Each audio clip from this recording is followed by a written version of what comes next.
Snow eats sound. Out on the Eastern Front in the winter of 1942 to 43, the battlefields of the Soviet Union seem strangely quiet.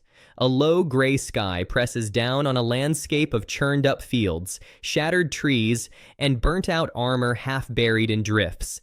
The wind moves lazily, just enough to carry the smell of gasoline and frozen mud. Then, in the distance, something tall and ugly grinds its way through the snow. It's not a T-34, with its familiar low silhouette and sloped armor. It's taller, boxier, a rolling apartment block made of steel. 7 men are crammed inside it, surrounded by the clatter of gears and the constant growl of a gasoline engine. This is an American tank, on Russian soil, the M3 Lee. Inside the hull, the air is thick and sour. Oil, exhaust, gunpowder residue, damp wool, all of it mixes into a dull, headache-inducing haze. The driver squints through his narrow vision slit, wiping frost off the inside with a dirty glove. Above and beside him, steel frames groan as the hull sways over shell holes hidden by snow. Somewhere overhead, on a little turret stuck on top of this steel tower, the commander braces himself against the motion and mutters a curse. "Amerikansky Dom," he growls. "American high-rise." The men around him snicker tiredly. They have other names for the M3, too. The darkest of them is the one that's spread from unit to unit like a bitter joke. Bratskaya Mogila na Shesterik, a grave for 6 brothers. To them, this tank feels like a trap. It's too tall, too clumsy, too foreign. It drinks high-octane gasoline and sits so high over the ground that every German gunner on the planet seems able to spot it first. Compared to the squat, diesel-powered T-34s they know and trust, the M3 looks like a bad joke. A mistake with tracks. But jokes don't matter right now. The radio crackles with a flat, cold voice. German armor ahead. The driver's knuckles go white on the levers. The commander ducks down into the turret, pressing his eye to the periscope. The tank shakes as it crests a small rise, and suddenly the horizon ahead opens up. There, dark shapes, moving across the snow. Panzer III, Panzer IV, the familiar white crosses painted on their hulls. The commander's heart rate spikes. The German tanks are still far out, but they're already turning their guns. In a T-34, he would swing the turret, line up the 76mm gun, and start firing on the move. In the M3, it's not that simple. "Hull, right, right," he shouts down into the cramped space. "Main gun on that ridge." The 75mm gun, the M3's real weapon, isn't in the turret. It sits low in the right side of the hull, in a strange side-mounted sponson that has only a narrow arc of movement. To aim it properly, the entire tank has to turn. The driver stomps the clutch, fighting the frozen ground. The tank lurches, tracks biting and slipping in the snow. Inside, the crew rocks with it. The gunner for the 75mm presses his head to his sight, fist clenched around the traverse wheel. "Left, left, hold," he barks. The loader slams a shell into the breech. The gun feels ancient, like some World War I field piece someone bolted inside a metal box. Everything is heavy, cramped, awkward. Orders bounce around inside the hull in a wave of overlapping shouts. The German tanks are getting closer now. Muzzle flashes wink in the distance like tiny camera flashes. Seconds later, the crew hears the sound. The faint whistle, then the metallic clang of shells striking nearby, throwing up geysers of snow and dirt. "Range! 1200! The commander yells. "Panzer on the left! Fire when ready!" The gunner's breathing slows.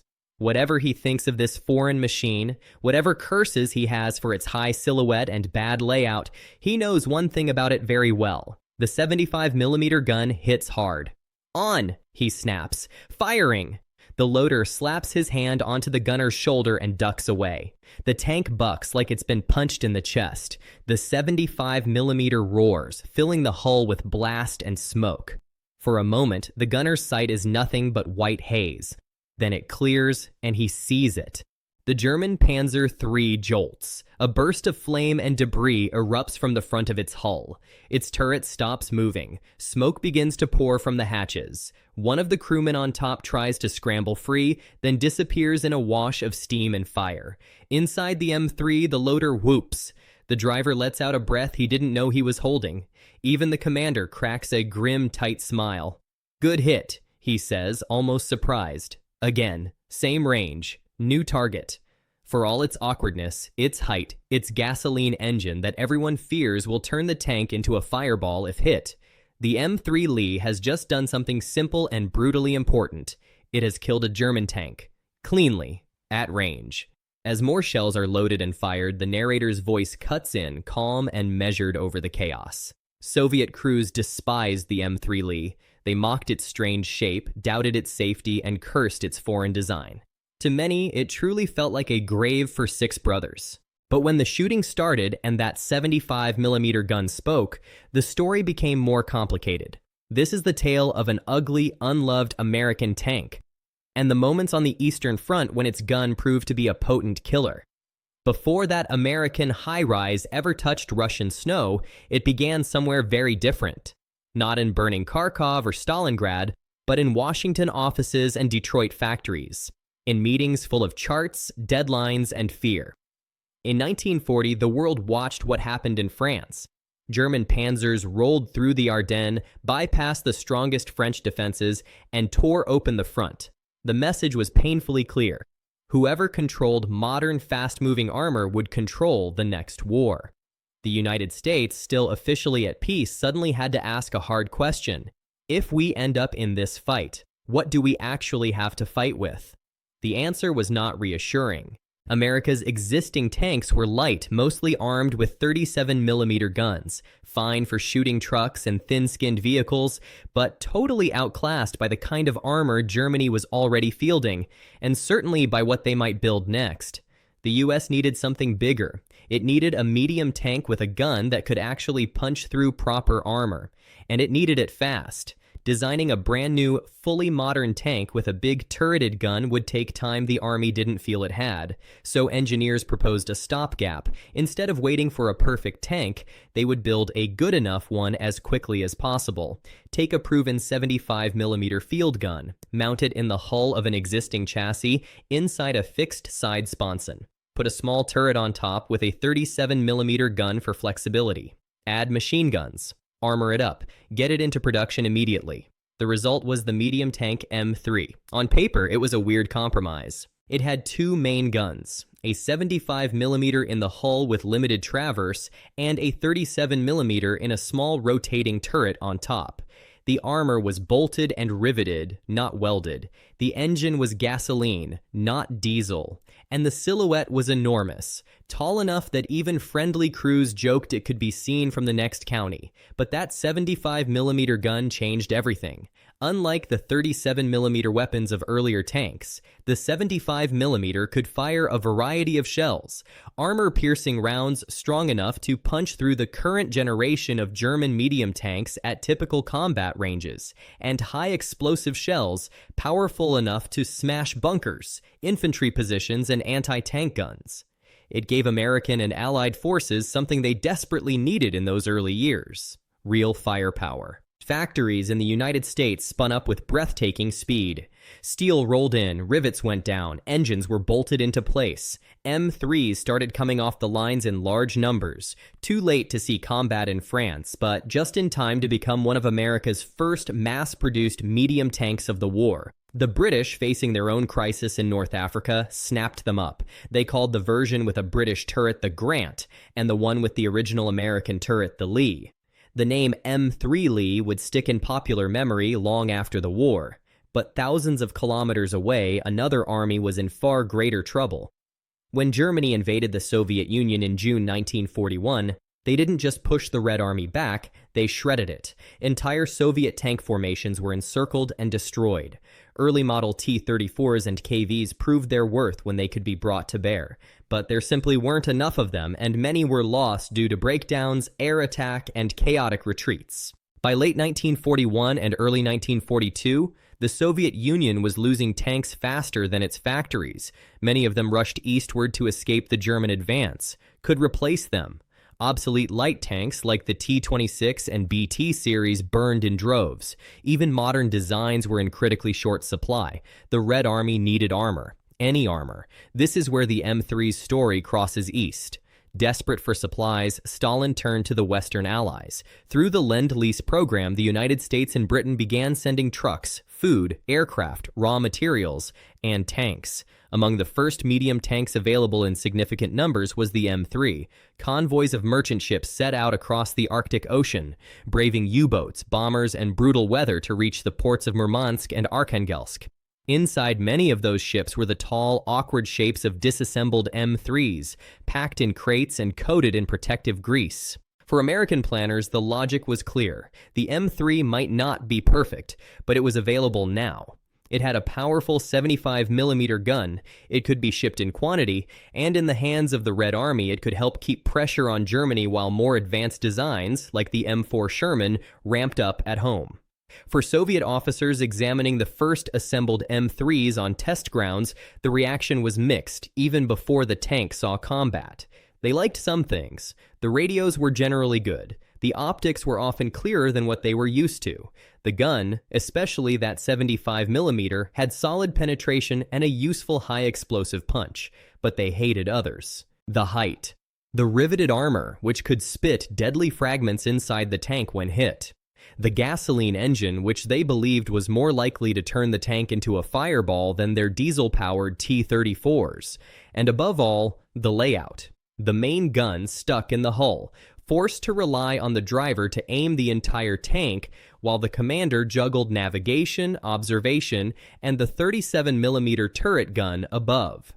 To Soviet eyes, this was a machine born from different assumptions about war. American designers had built a tank in a hurry to fill a gap. British doctrine still imagined tanks firing from hull-down positions, using that big hull gun like a mobile artillery piece. But the Eastern Front was a place of swirling, close-range battles, sudden ambushes, and brutal attrition. Soviet crews valued simplicity, low profiles, and sloped armor you could trust. The M3 Lee didn't fit that picture neatly. And yet, when the Red Army looked at the numbers, at how many tanks they'd lost, how many they could build, and how many the Allies could send, one thing was clear: they could not afford to say no. The M3 would fight in Soviet hands whether their crews liked it or not. When the first M3s reached the Soviet Union, they didn't roll straight into battle. Before any tank could be trusted with men's lives, it had to pass through a quiet, methodical ritual: the proving ground. On a cold test range far from the front, Soviet officers and engineers circled the tall American tank like doctors around a strange new patient. The M3 looked alien next to the low, angular T-34s. Its hull rose high above the ground, its side-mounted 75mm gun jutting from an armored sponson, with a small turret perched on top like an afterthought. To the men who had grown up around compact BTS and squat KVS, the Lee seemed almost comically oversized. But the tests were thorough. Engines were run at different loads. Suspension was battered over tank ditches and trenches. The 75mm and 37mm guns were fired at captured German armor plates, at bunkers, at mock trenches. Crews practiced ammunition loading, target acquisition, and emergency evacuations. The verdict was complicated. The 75mm gun's performance was impressive. At typical combat ranges, its armor-piercing shells could break through the front and sides of Panzer IIIs and early Panzer IVs. Its high-explosive shells blew gaping holes in concrete and earthworks. The optics were generally clear, and the radio suites were dependable, but the tall silhouette made Soviet testers uneasy. The riveted armor worried them. Even when shells didn't penetrate, the impact could shear off rivet heads inside the tank, turning them into deadly metal hail. The layout forced the main gunner to rely on the driver to aim the entire hull before fine-tuning with the limited traverse of the 75mm mount. Still, the Red Army was bleeding tanks at the front. Perfect was a luxury. Good enough, and available now, mattered more. By early 1942, the first M3s were cleared for combat. The M3s were not handed out evenly across the Red Army. They tended to appear in independent tank brigades and separate battalions, formations that could be attached where needed. These units were thrown into some of the hardest fighting as the Soviet Union struggled to stop German advances and stabilize the front. On dusty roads in the south, M3s rumbled toward the fighting in the Caucasus and around Voronezh. On trains that clattered through the night, they were ferried toward threatened sectors, their crews riding alongside or in drafty cars, huddled in greatcoats and clutching American manuals with Russian annotations scribbled in the margins. In their first battles, the M3s revealed exactly what they were: a bundle of contradictions. When used like moving bunkers, set up in prepared positions, hull facing the expected enemy approach, they could be brutally effective. The 75mm gun, firing from a stabilized hull, reached out across open fields to knock out German tanks that wandered into view. German crews, used to outgunning many Soviet light tanks, suddenly found themselves on the receiving end of heavy, accurate fire. But when M3s were asked to maneuver aggressively, to fight fluid, close-range engagements the way T-34s often did, their flaws bit hard. The driver struggled to swing the entire hull toward new threats fast enough. The commander, stuck managing a separate 37mm turret, and the overall situation, found himself overloaded. The tall, slab-sided tank was easier to spot, easier to hit, and, thanks to its gasoline engine, more likely to burn. After action reports from mid-1942 read like arguments on paper. On one page, praise for the 75mm power, for the reliability of American engines when supplied proper fuel and maintenance, for good radios that helped coordinate attacks. On the next, complaints about the height, about the poor internal layout, about tracks that wore quickly in mud and slush, about the complicated crew arrangement that made coordination harder under fire. The M3's reputation among Soviet crews began to form here, in the dirt and smoke of those first summer battles, grudging respect for its firepower, deep distrust of nearly everything else. As the war ground into its second winter, the M3 had seen enough combat that a pattern emerged. In offensive operations where the Red Army had to cross open ground under fire, the M3's towering profile felt like a cruel joke. German gunners could pick it out easily against the horizon, and the fear of being hit, of feeling the riveted armor burst inward like shrapnel, gnawed at crews. Stories spread quickly at the front, a tank hit in the hull catching fire, men struggling to escape through crowded hatches, the smell of burning gasoline and paint. Out of this stew of fear and rumor, the dark nickname solidified: a grave for 6 brothers. It wasn't statistically precise. Many M3 crews survived hits. Many other tanks, including T-34s, could burn just as fiercely under the right conditions. But war is not just about statistics, it's about perception, and the M3 felt dangerous in all the wrong ways. At the same time, necessity kept it on the field. Soviet factories were increasing T-34 production, but the front's appetite for tanks was bottomless. Every serviceable M3 was a gun that could be pointed at the enemy. Commanders who understood the machine's strengths began using it more cleverly. Instead of throwing M3s into fast-moving, chaotic assaults, they positioned them as fire support vehicles. From hull-down positions on ridges or behind cover, M3s used their 75mm guns like self-propelled anti-tank weapons. They covered infantry advances. They ambushed German armor moving along roads or through bottlenecks. In these roles, the tank's worst flaws were muted. Its size mattered less when mostly hidden. Its limited traverse mattered less when firing down known lanes of approach. What remained was that strong 75mm voice, and so a strange dual reputation took hold. To many Soviet crews, the M3 was still a coffin, an unwieldy foreign machine you were unlucky to draw. But to some commanders and gunners, it became a tool, a specialized blunt instrument that, if used correctly, could break German attacks wide open. The summer of 1943 brought a turning point in the war and in the M3's relevance. The Battle of Kursk, with its vast armored clashes and deep defensive belts, marked the high tide of German offensive power on the Eastern Front.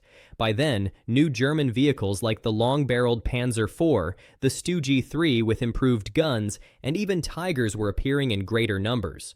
Against these, the M3's 75mm was no longer impressively overpowered. It was merely adequate, sometimes even outclassed. At the same time, Soviet industry had achieved something remarkable. 34 production surged out of newly established and relocated factories. Improved Soviet designs and better organized units began to flow to the front in quantity. Through Lend-Lease, the Soviet Union also began receiving more M4 Shermans, tanks that, while still foreign, were lower, better balanced, and more adaptable than the M3. Slowly, inevitably, the M3 began to drift toward the margins. Units scheduled to receive new tanks were often re-equipped with T-34s or Shermans first. M3s lingered in formations that had lower priority or in sectors where the fighting was less intense. Some were kept as reserves to be thrown in only during emergencies or for specific supporting roles. For crews, this shift was palpable. A tanker assigned to a T-34 or a Sherman felt modern. Part of the future. A tanker assigned to an M3 felt like he was being handed a leftover, a relic from the desperate days of 1942. Yet the M3 would not vanish overnight. By 1944, the Red Army was on the offensive along most of the front. Massive operations pushed the Germans back through Ukraine, Belarus, and the Baltic states. Tank armies, spearheaded by T-34s and supported by self-propelled guns, drove west toward Poland and beyond. In this new world of Soviet armored strength, the M3 Lee looked increasingly out of place. Many surviving M3s were pulled away from frontline units and reassigned. Some ended up in training roles, teaching new crews the basics of driving, gunnery, and radio operation. Their odd layouts made them imperfect trainers, but they could still move, still fire, still provide the sensation of operating a real tank. Others were converted into static defenses. Dug into the ground up to their hulls with only their guns exposed, they became crude turret bunkers guarding rear areas, depots, or bridges. Still more were cannibalized for spare parts, their engines and components helping keep other vehicles running.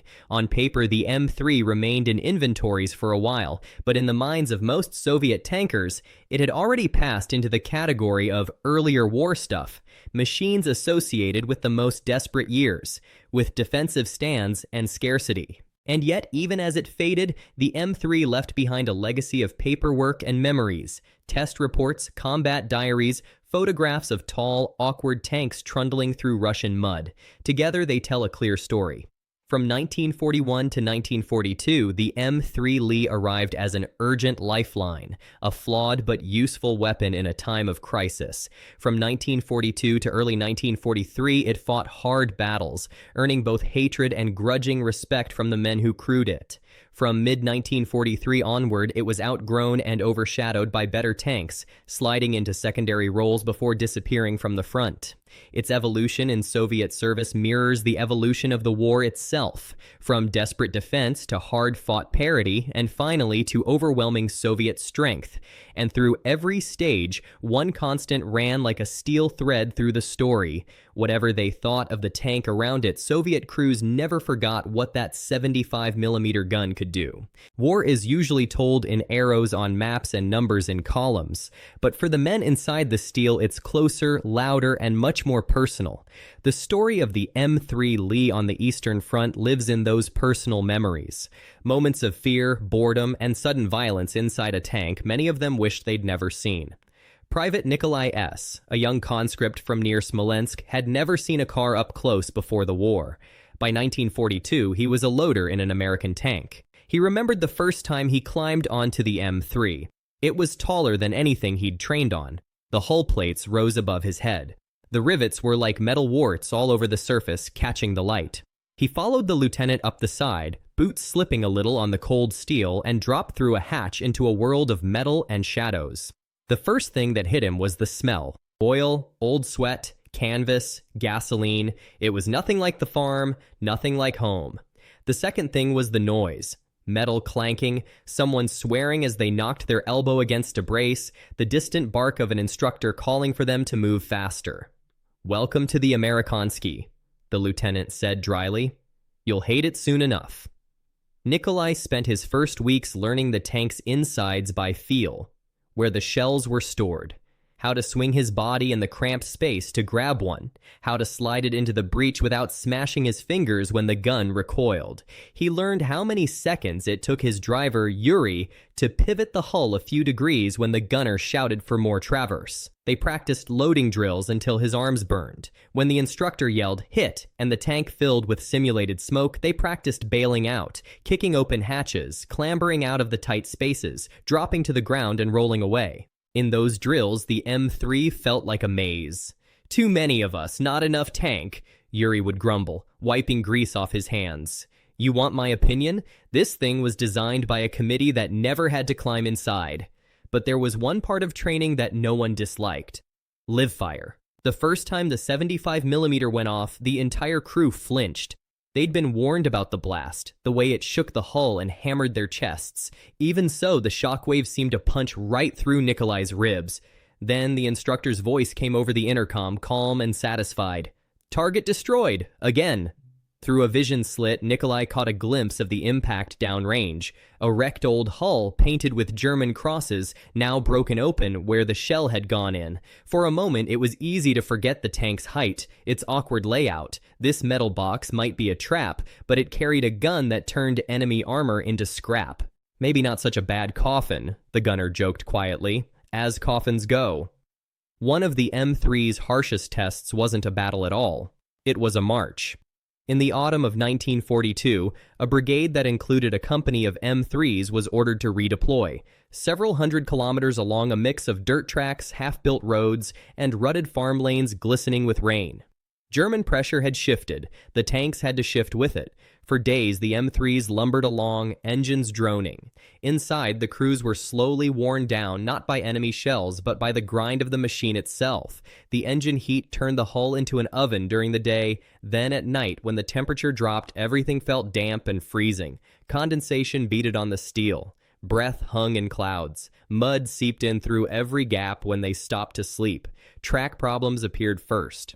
The American tracks, designed for different conditions, didn't always love Soviet mud. Pins worked loose. Rubber components degraded faster than expected. When a track broke, the entire column had to deal with it. On one particularly miserable evening, an M3 sat half-blocking a road as its exhausted crew wrestled with a track in the rain. The driver, up to his knees in mud, slammed a sledgehammer against a stubborn link until his hands shook. A T-34 trundled past, its driver leaning out for a moment. "Americans know how to make tractors?" he shouted with a crooked grin. "Doesn't look like it." The M3 crew laughed, but it was tired laughter. Later, when they finally reached their destination, a sector where German armor had been probing Soviet lines, they were already worn out. They had spent no shells, taken no hits, and still the tank had taken something from them. Energy, patience, confidence. For many crews, that long march confirmed what they already suspected. The M3 wasn't built for this, for Russian roads that were barely roads, for weeks of mud and frost. It could function here, with hard work and maintenance, but it always felt slightly wrong, like a guest in the wrong house. And yet, when German tanks appeared on the horizon days later, those same exhausted crews still climbed in, still loaded shells, still trusted that the 75mm would do its part. Around the approaches to Stalingrad, M3s saw some of their toughest fighting. In one engagement on the steppe outside the city, a mixed battalion was ordered to support an infantry counterattack against German positions dug into a line of shallow rises. The land there was deceptively flat, long, low waves of ground that could hide entire companies until they crested a ridge. The M3s advanced in a loose line, T-34s spread between them. Dust rose in thick sheets behind the tanks, hanging in the hot air. Inside the M3s, visibility narrowed to slits and periscope views. Beyond that, they trusted the commander's orders and the swarm of infantry jogging behind. The first sign that something was wrong came from the radio. "Enemy anti-tank, left ridge." The line erupted into chaos as German guns opened up.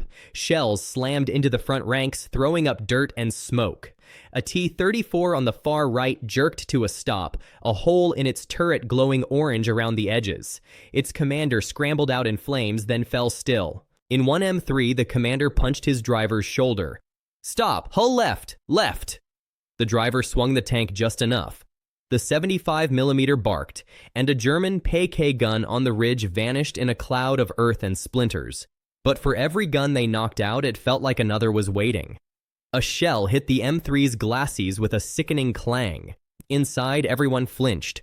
Rivet heads snapped and pinged around the hull, one slicing a bloody track across the radio operator's cheek.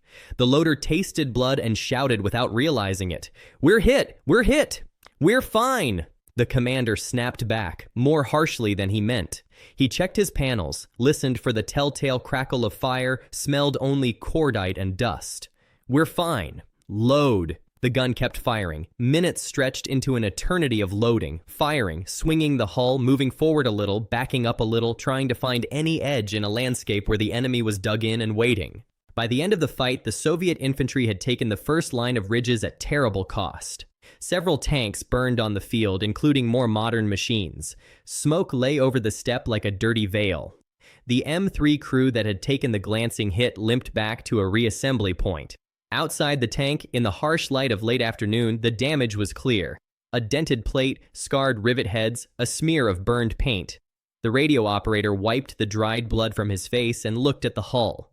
"Grave for 6 brothers," he muttered, touching the armor where the shell had struck. But not today.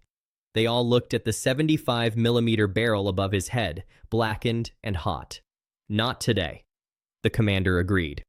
The M3's interior was cramped for its crew, but its large hull also offered something unusual: space. On some occasions, Soviet units used that space in creative ways. In one offensive operation, an M3 company was tasked with supporting infantry against a fortified village. The German positions included machine gun nests in basements and cellars, as well as a few light anti-tank guns hidden behind rubble. Commanders knew that simply driving tanks into the streets alone could be suicidal, so they tried something different. Before dawn, squads of submachine gun-armed infantry clambered onto and into the M3s. Some squeezed into any spare corner inside the hull, wedged between ammunition racks and gear. Others rode on the back deck, clinging to grab handles and each other. The tanks moved up as a kind of armored bus.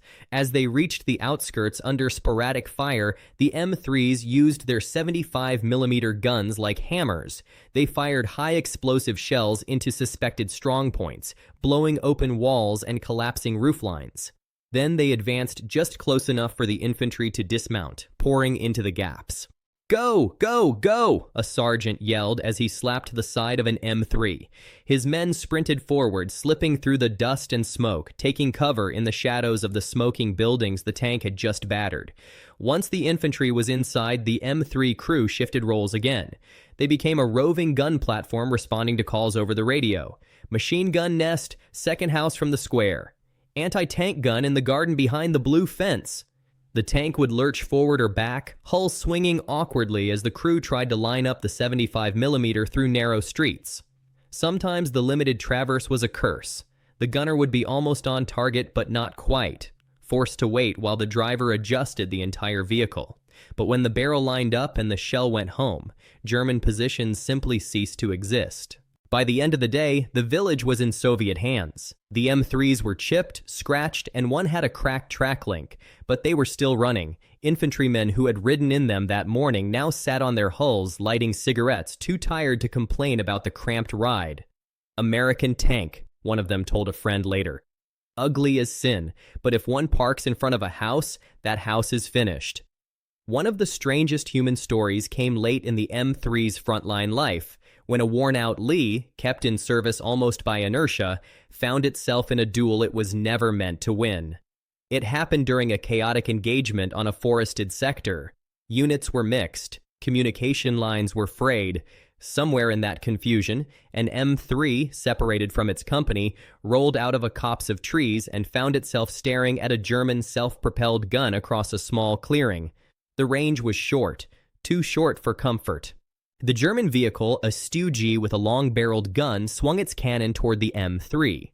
The Soviet crew froze for a fraction of a second. In theory, this was a mismatch. The Stu-G's gun could easily penetrate the M3's armor at this distance. In most training scenarios, the advice would be, do not get into this situation. But there they were. The M3 commander reacted on instinct. Driver, smoke, reverse, gunner, AP, fast. The driver popped smoke grenades, a thin, dirty curtain billowing out as he slammed the tank into reverse. The gunner's hands blurred, grabbing the right shell, ramming it home with the loader's help. The Stoogie's gun flashed, a shell whistled past, missing by meters and kicking up dirt in the trees behind. For a few heartbeats, the clearing was chaos, smoke, movement, the roar of engines. The M3's hull rocked as it hit a small stump. The commander glimpsed the Stoogie's silhouette through a tear in the smoke. The German vehicle, perhaps unsure of the M3's exact position, had edged forward instead of backing off. Forward! Stop! Fire! The driver slammed the levers, lurching the tank just enough. The 75mm boomed. The shell struck the Stug low on the front armor. For a moment, nothing seemed to happen. Then, as if in slow motion, a panel blew outward. Fire blossomed from the fighting compartment. A dark figure tried to climb out of the top hatch and disappeared in the burst of a secondary explosion. Silence rushed into the clearing like a wave after sound. Inside the M3, the loader realized he was shaking. He stared at his own hands, fingers smeared with sweat and oil. "We got him?" he asked dumbly. "We got him," the gunner said, almost in disbelief. Later, after they rejoined their company, their story spread like wildfire. Men who had called the M3 a death trap now whispered about the duel where that same coffin had killed a very dangerous enemy. The commander, an older sergeant with no patience for myth-making, put it bluntly in his report. "Tank is still bad," he wrote, "but the 75mm gun, if used with surprise at close range, remains capable of destroying modern German SPGs. Do not waste it." These human stories, long marches, brutal stands, improvised tactics, and unlikely duels, formed the living memory of the M3 in Soviet service. For the men who climbed inside, the tank was never just a name in a table or a silhouette in a manual. It was a place they lived, fought, and sometimes died. They could despise its height, curse its engine, and mock its design. But again and again, when the gun fired at the right moment, they had to face the same uncomfortable truth. This ugly foreign tank, the one they called a grave for six brothers, could also be the reason they went home alive. For Soviet crews, the M3 Lee wasn't just metal and machinery. It was an emotional experience, a bundle of fear, resentment, and reluctant dependence. Tanks, like uniforms or rifles, carry meaning. The T-34, with its low-sloped armor and diesel engine, quickly became a symbol of Soviet resilience. Tough, simple, effective. The KV heavy tanks, for all their flaws, felt like brute force proof that Soviet industry could build monsters to match anything in the world. The M3 felt different. It was foreign. It spoke of dependence on capitalist allies that official ideology had once condemned. It arrived in crates labeled with English words and American factory stamps. For many soldiers, just seeing those markings was a reminder that their country, proud and defiant, was in a struggle so desperate it needed help from beyond its borders. That alone could sting. Then came the practical experience of living with the tank. From the commander's hatch, the view was commanding but exposed. You sat high, a perfect target for snipers and shrapnel. Inside, the crew felt like they were stacked on top of one another in a steel tower. The tall silhouette made everyone nervous. You couldn't shake the feeling that somewhere, some German gunner was already sighting in on you. Some of these stories were exaggerated. Many weren't. Combat is cruelly random. A T-34 could burn just as well under the wrong circumstances. But the M3's fuel, height, and riveted armor made it feel more dangerous, less forgiving. That feeling mattered. When a crew already believed their tank was a grave for six brothers, every new hit, every near miss, reinforced the myth. The nickname became a kind of emotional armor, grim humor to cover real fear. At the same time, there was another layer of psychology at work. The tension between official gratitude and private contempt.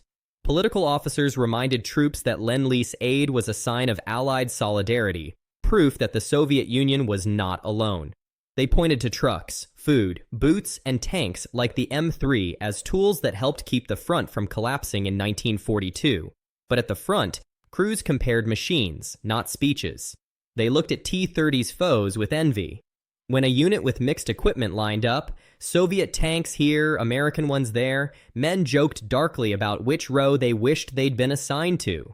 You want the Russian coffin or the American high-rise? Someone might ask. The answer was usually the same. If you had to fight, you'd rather be in the machine your own country designed, the one your officers praised without qualifiers. And yet reality kept punching through the emotion. Crews saw what the 75mm gun did.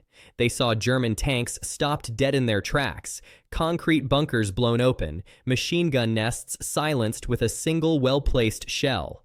They heard commanders say, sometimes grudgingly, that without those M3s, a particular line might have broken, a particular attack might have failed. This created a kind of cognitive dissonance. How can I hate this tank? A gunner might wonder, when its gun is the reason I'm still breathing. For some, the answer was to split the machine in their minds. The tank was bad. The gun was good. The hull was a coffin. The 75mm was a savior. They talked about them almost as separate things. You can hear it in the way veterans described the M 3 years later. They rarely used the tone of affection reserved for T-34s. There were no soft-edged stories about our trusty American friend. Instead, they spoke with a mixture of scorn and respect, like discussing a coworker they disliked personally but acknowledged as competent at a single crucial task. It was tall. It was clumsy. It burned, one might say. Then, after a pause, but when that gun hit, it hit hard. In that tension between fear and dependence, disdain and gratitude, the real psychological legacy of the M3 Lee in Soviet service was forged. It was never a symbol of pride. But for many men, it became something quieter and more complicated, a machine they didn't trust, that sometimes kept them alive anyway. On a grand map of World War II, the M3 Lee is a small piece. It never defined a major campaign. It never became a legendary symbol like the T-34, the Tiger, or the Sherman. But in the specific brutal stretch of time between 1942 and early 1943, it mattered more than its reputation suggests. To understand why, you have to picture the Red Army's situation in those years not as a steady line, but as a roller coaster made of steel and blood. In 1941, the Soviet tank force was shattered. In 1942, it was rebuilding under fire. Factories were being reassembled deep in the interior. New workers, often women and teenagers, were learning to weld armor and assemble engines while bombs fell hundreds of kilometers away. The T-34 was a triumph, but there were never enough of them. Every tank that could roll, shoot, and move was a piece of breathing space for the Soviet Union. The M3 Lee filled a gap. Strategically, it did three important things. First, it helped keep Soviet armored formations in the field at a time when losses were catastrophic. Even if Soviet tankers didn't like the M3, a battalion reinforced with Lees could be committed to an operation that otherwise might have gone ahead with too few tanks, or none at all. In the unforgiving arithmetic of the Eastern Front, numbers were a weapon. Second, it brought firepower forward while doctrine and industry caught up. The 75mm gun gave Soviet commanders more options. It allowed them to punch at German armor and fortifications from ranges where lighter guns struggled. In some sectors, M3s basically acted as mobile 75mm batteries, plugging holes, stiffening defensive lines, or adding weight to counterattacks. Third, it bought time. Time for T-34 production to reach its stride. Time for Soviet designers to refine self-propelled guns and tank destroyers that better fit their doctrine, like the Su series. Time for Lend-Lease to start delivering not just stopgap machines, but more suitable tanks like the M4 Sherman, which the Red Army generally liked far better. From the Allied point of view, the M3's presence on the Eastern Front also had strategic value. Every German tank knocked out by a Lee outside Voronezh or Stalingrad was a tank that would never face British forces in North Africa or American troops in future battles. Every Soviet unit that held its ground with the help of Lend-Lease armor helped keep Germany fighting on a massive Eastern Front, bleeding resources that might otherwise have shifted west. The M3 Lee, in this sense, was part of a larger, messy ecosystem of wartime production and alliance strategy. No one pretended it was the perfect tank. Even the Americans saw it as a temporary step on the path to the Sherman. But temporary doesn't mean irrelevant. In those razor-thin years when the Soviet Union was still at real risk of being pushed to the edge, the M3 helped plug gaps in the line. Its existence gave Soviet tank brigades just enough extra punch to survive battles they might otherwise have lost. It was never a war winner. It was a war survivor, a bridge between the chaos of 1941 and the armored confidence of 1943 and beyond. By 1944, the M3 Lee was already a ghost in Soviet frontline units. When Red Army tankers talked about their machines, they talked about T-30 foes and KV heavies, about new self-propelled guns and the occasional Sherman. The M3 became something you heard about in stories from the earlier years, usually delivered with a crooked smile and a shake of the head. On paper, the withdrawal was gradual. As better tanks arrived, M3s were shuffled away from the sharpest edges of the front. Some went to training schools, where new crews learned the basics of driving and gunnery in a tank that no one expected them to fight in for long. Others were dug into the ground as improvised bunkers, hulls buried, guns still peering over fields and roads they might never fire on. A few simply wore out. Engines reached the end of their lives. Spare parts dried up as supply priorities shifted. Tanks that had carried crews through some of the worst years of the war ended their days stripped for components, their empty shells quietly rusting behind workshops or along forgotten sidings. For the Soviet state, the M3 Lee was never going to be a heroic symbol. Post-war propaganda and film needed icons, not compromises. The T-34, with its unmistakable silhouette and homegrown origins, became the star of monuments and movies. The M3, with its foreign birth certificate and awkward profile, did not. Yet the tank wasn't entirely erased. In veteran memoirs and interviews, the Lee pops up like an unwelcome but unforgettable relative. Tankers write about those American tall ones they had to fight in for a while. They remember the fear of climbing into such a high gasoline-fueled box. They also remember the German tank they killed at 1,000 meters, or the bunker they smashed with a single well-placed 75mm shell. Historically, reassessment came slowly. For years, the dominant picture, especially in popular writing, painted the M3 as little more than a joke, a failed design tossed to desperate allies. But as researchers dug through archives and test reports, a more nuanced image emerged. The M3 was an emergency solution, built in a hurry with design compromises that were already becoming obsolete. It was tall, clumsy, and ergonomically poor, but it was also mechanically solid when maintained, and its main gun was genuinely dangerous to the German armor of 1942. In Soviet service, that combination produced a strange legacy. Tactically, it saved lives in certain battles, providing firepower that stopped attacks or cracked defenses at key moments. Operationally, it helped keep tank brigades in the field during the leanest years of the war. Emotionally, it left behind memories of fear, resentment, and reluctant gratitude, of a machine that felt like a trap, but sometimes killed the enemy first. Today, when we look back at the armored giants of World War II, it's easy to focus only on the legends, but the war wasn't won by legends alone. It was fought and survived by stopgap machines, flawed tools, and foreign tanks that arrived just in time to matter. The M3 Lee was one of those. Soviet crews despised it. They mocked its height, cursed its gasoline engine, and feared its riveted armor. But on the days when its 75mm guns spoke first and German tanks burned in front of them, even the harshest critics had to admit a simple, uncomfortable truth. This ugly American tank, this so-called grave for six brothers, could be a very potent tank killer.